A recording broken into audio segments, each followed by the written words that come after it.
Prophet ABEL DAMINA don't fall out again. He don't reply David Ibiomia, because you know say David Ibiomia of Salvation Ministry and Dynamics pastor, which is Paul Enenche, Dr. Paul Enenche, they be close pal. The two of them are the godson of Bishop David Oyedepo of Winners, which is Canaan land.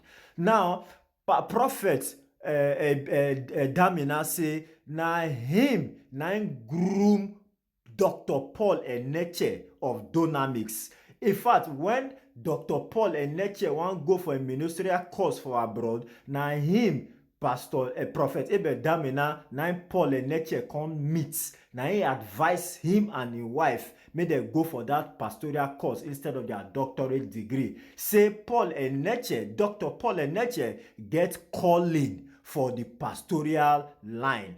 Now, Pastor David Ibiomia of Salvation Ministry disagree. They call Prophet Damina names.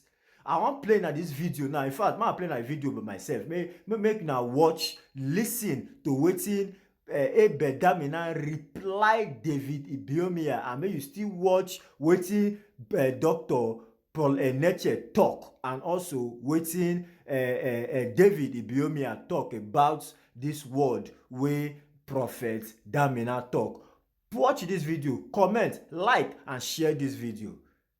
You know, I had last Sunday, somebody laughed at me in his church and called me a thief and called me a rat, claiming to give birth to an elephant. And he said that they are from the generation of giants. And he forgot that it's a small David that killed a giant Goliath. No mind that thief. He said somebody way big past you. Now you're picking. Okay. John the Baptist was the one who baptized Jesus. Is he bigger than Jesus? Okay, you ordained the man, but the man don't big past you.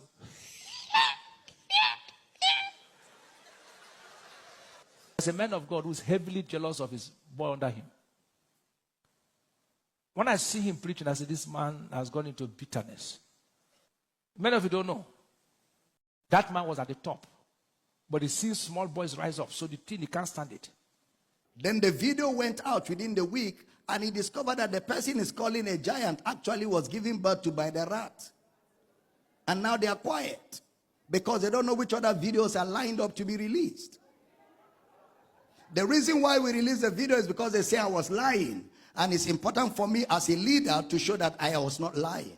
So we gave them small evidence so that they can see that we are not lying. 1997, we were there training those giants how to pray.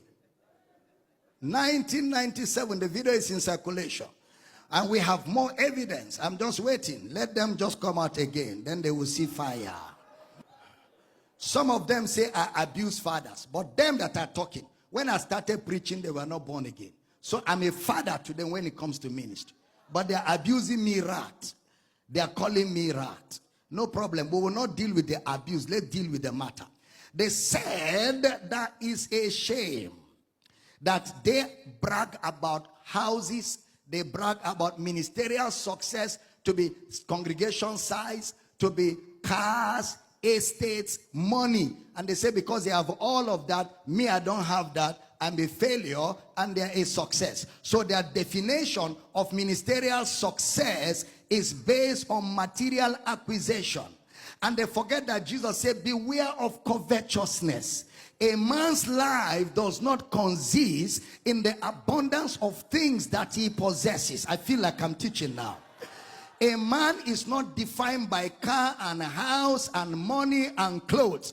You know, the disciples of Jesus, who we are copying in ministry today, did not brag about cars, did not brag about jets, did not brag about houses, did not even brag about the sizes of their congregation.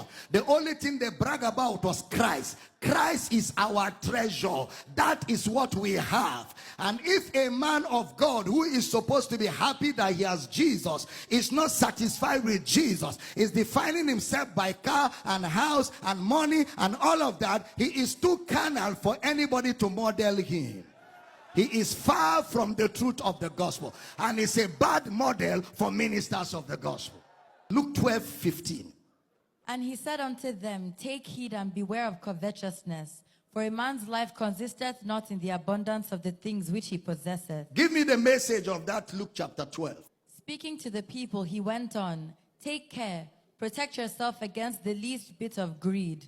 Life is not defined by what you have, even when you have a lot. Disciples of Jesus did not brag about what they had. Look at what their joy was. Acts chapter 5 verse 41.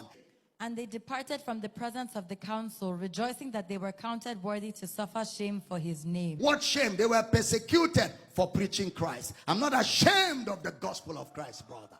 I'm not ashamed of it. Cars don't define us. Sizes of congregation don't define us. Is it good to have a crowd? If the crowd know what they are doing, it's a good thing. But sizes of congregation don't define us. Otherwise, Jesus was a failure. Because